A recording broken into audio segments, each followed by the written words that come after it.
मैं मेरा नाम अनिल यादव है, मुझे छोटा नरसिंह आनंद कहते हैं।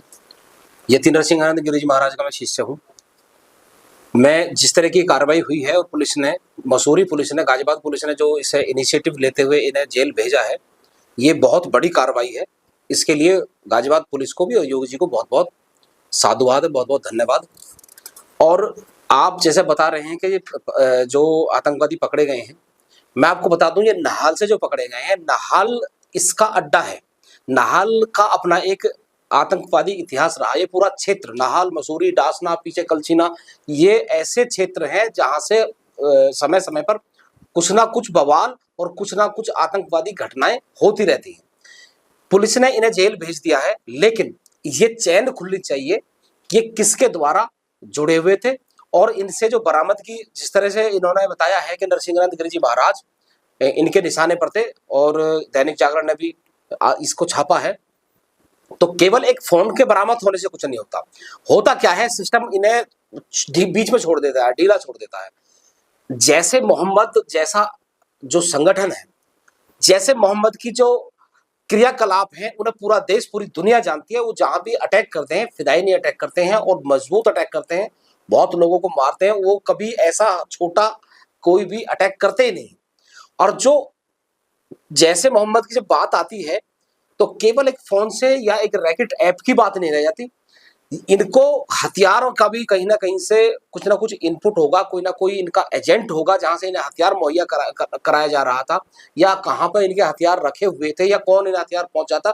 ये सारी चीजें भी सब मीडिया के सामने और पब्लिक के सामने खुलनी बहुत जरूरी है, क्योंकि हर बार कुछ ना कुछ अधूरा मामला रह जाता है। जेल भेज दिए, इन्होंने बता दिया जी हमें इन्हें मारना आए थे, और ये कार्रवाई सफिशियंट नहीं है। अच्छी कार्रवाई है, लेकिन कार्रवाई अभी पूर्ण नहीं हुई है। इनके जो आका हैं वो पकड़े जाने चाहिए भारत में कहां कहां है, और इनका जो हथियार का जखीरा है, इनपुट है, वो पकड़ा जाना चाहिए। मसूरी और डासना में अगर ठीक से जांच हो गई ना, तो आपको लगभग 20% लोग पाकिस्तान, बांग्लादेश, इधर उधर के मिलेंगे ही मिलेंगे। और जहां तक महिलाओं की बात है, तो वो तो पता ना कितनी मिलेंगी, जो ऑन रिकॉर्ड है ही नहीं। ये जनसंख्या नियंत्रण, जब जनसंख्या का जो जनगणना होती है, उसमें भी ये ठीक से इनपुट नहीं देते हैं। तो जो बात है इनके, देखो, जब लाल किले पे जो गोलियां चली थी, वो लड़का भी नाहल का ही है, और जो जावेद पकड़ा गया है उसी का चाचा का लड़का है। तो इनका पहले से मैंने बताया, नाहल का बहुत अटैचमेंट आतंकवाद से है। 1947 का जो दंगा देश में हुआ था हिंदू मुस्लिम, वो भी नाहल की से ही शुरू हुआ था, नाहल और मसूरी से। तो इनका अभी पिछले मई 2025 में पुलिस टीम आई थी गिरफ्तार करने किसी अभियुक्त को, नोएडा से एसओजी टीम, उन पर फायरिंग कर दी और एक पुलिस वाले को वही मार दिया। तो इस तरह की वहां गतिविधि है। तो उनसे निपटने के लिए जो भी यहाँ मदरसे और जो मस्जिद है, उनकी बहुत गहनता से जांच होनी चाहिए। इनके पास हथियार जरूर पकड़े जाएंगे, और ये सब चीजें तभी जड़ से खत्म हो पाएंगी।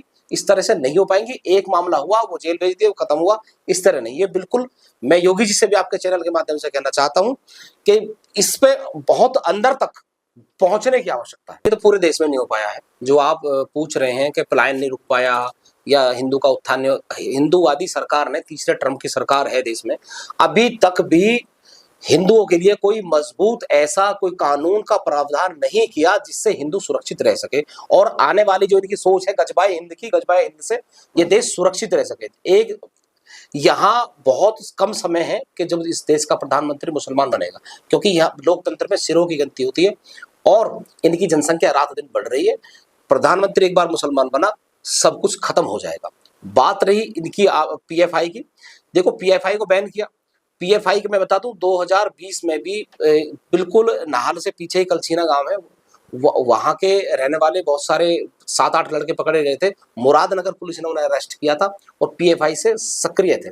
अब कल को कहने लगे कोई, जैसे मोहम्मद पे बैन लग गया, पीएफआई पे बैन लग गया, उस पे बैन लग गया। देखो, बैन लगना एक अलग बात है, आइडियोलॉजी खत्म नहीं होती है। वो लोग खत्म नहीं होते। एक नाम खत्म किया, दूसरा नाम शुरू कर दिया, दूसरा खत्म किया, तीसरा खत्म होगा। संगठन खत्म नहीं होते, वो केवल नाम के ऊपर बैन है, तो लोग खत्म नहीं हुए हैं यहाँ से। इसलिए मैं कह रहा हूं कि इसकी बहुत गहनता से जांच होनी चाहिए। ये जरूरी नहीं है कि जो 6 लोग जेल गए हैं, इनके अलावा नाहल में और मसूरी में कोई मिले ना। बहुत सारे लोग अब भी इस तरह की गतिविधियों से, आतंकवादी संगठनों से जुड़े हुए हैं।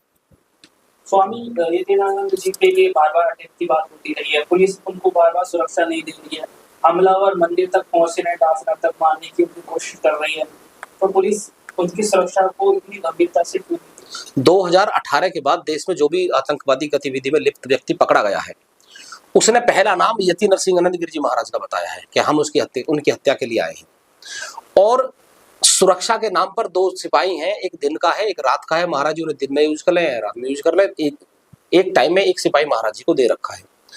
4 अक्टूबर 2024 में कट्टरपंथियों के कम से कम 5000 की भीड़ मंदिर पर हमला करती है, लेकिन यहाँ के जो मौजूदा सीपी थे वो जो कट्टरपंथी है उनसे बड़ा उनका प्रेम था।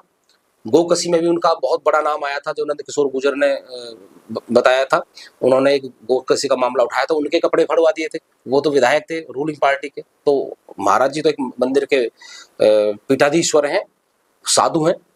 तब भी सरकारों ने इसे बहुत अच्छे से नहीं लिया था और न ही गुरुजी की सुरक्षा बढ़ाई थी। उल्टा मुझ पर गुरुजी पर कार्रवाई हुई थी और मुसलमानों के किसी भी नेता पे कोई कार्रवाई नहीं की गई थी।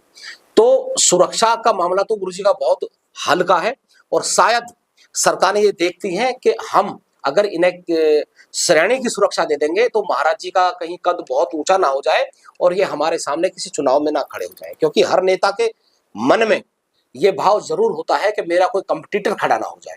हालांकि महाराज जी बिल्कुल अराजनीतिक व्यक्ति हैं और वो उनका व्यक्तित्व भी अराजनीतिक है। वो राजनीति से बहुत प्रेम नहीं करते, ना ही राजनीतिक चक्कर में पड़ते हैं। इलेक्शन ना वो लड़े और शायद क्या वो लड़ेंगे ही नहीं, लेकिन राजनेताओं के पेट में दर्द है कि उनका कहीं ऐसा कद ना बढ़ जाए वो ज्यादा, क्योंकि श्रेणी की सुरक्षा मिलेगी तो महाराज जी और अपने धर्म प्रचार को आगे बढ़ाएंगे, ज्यादा घूमेंगे, ज्यादा जाएंगे, तो उनका और प्रचार होगा। तो कहीं ना कहीं इनके जो मंसूबे हैं सरकारों के वो बहुत खराब है उनके प्रति, इसलिए उन्हें सरकार सुरक्षा देना चाहती नहीं।